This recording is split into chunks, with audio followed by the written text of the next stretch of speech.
Let's see how long it takes YouTube tonight to let you know that I'm all here live. I'm Susan Smith. You're in my studio, Stitched by Susan, and look, I'm still standing in front of the same basket sampler, but eventually this quilt will get done. You know, today, tomorrow, I don't know, but I'm busy playing with grandbabies this week, and so what quilting gets done, and what doesn't will be okay.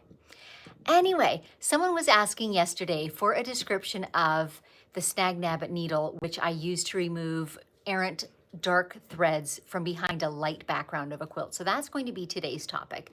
I'm just going to give YouTube a minute or two to let people know that I'm here, and meantime kind of chat about my day. This is an unusual time for me to be coming on live. It's actually dinner time in the evening. But we were out at parks and doing sort of active things today, and that's just the way it went, right?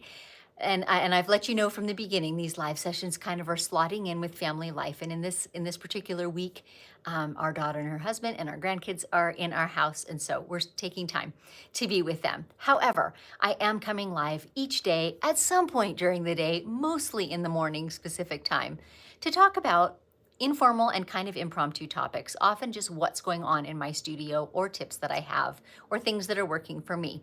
So today's particular topic, I see a bunch of you have joined, so great. Darlene, good evening, so happy to catch you live. Enjoy your family. Yes, I absolutely intend to. Corey, enjoy your littles. Yep, we call them the littles too. Our kids were the littles and now the grandkids are the littles. Love it, love it, love it.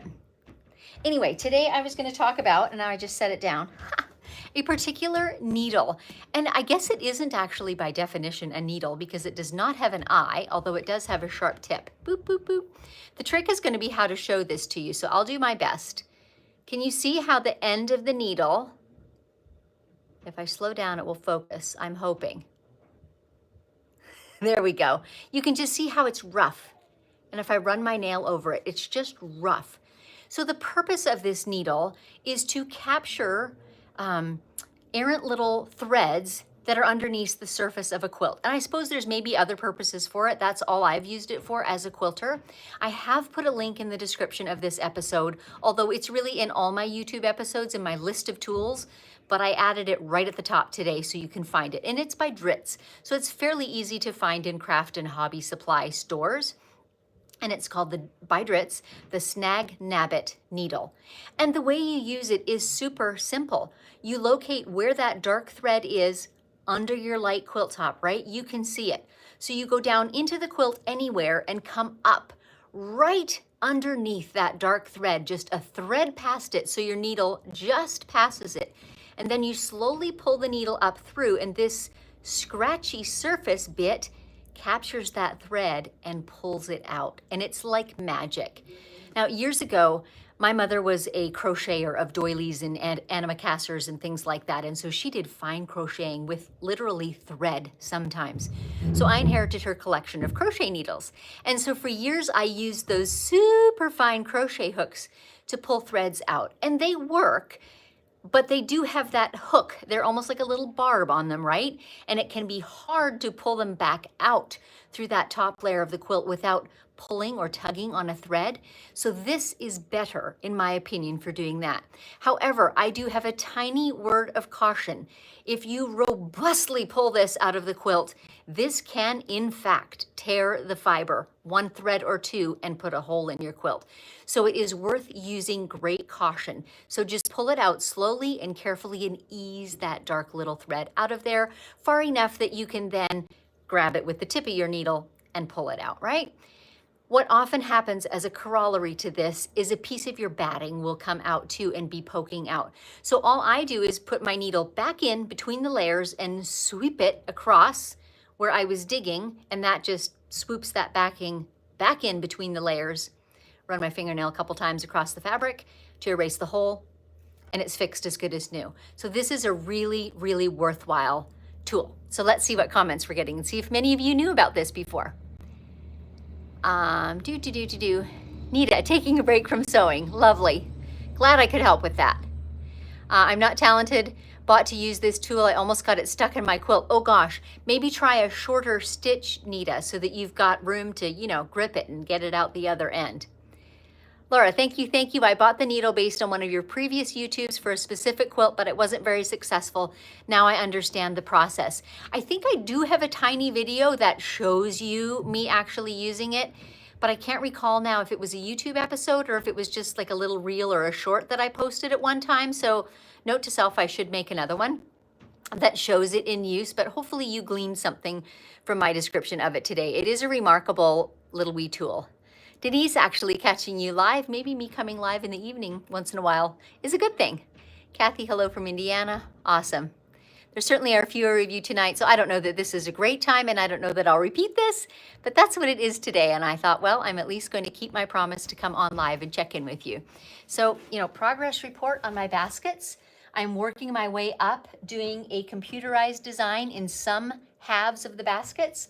So I'm on my last row of that, and then I still have the piano keys to do. Every day I say I'm hopefully getting it done today, but I am hopefully still finishing it tonight. We'll see. We'll see, but I'm truly not sweating over it because of the grandbabies. So I made sure to not have hard deadlines for myself during this time because family is important to me. So thanks you all for joining me. As I've said every day, I'm coming live every day, Monday through Saturday, for about a month, so a little ways into June.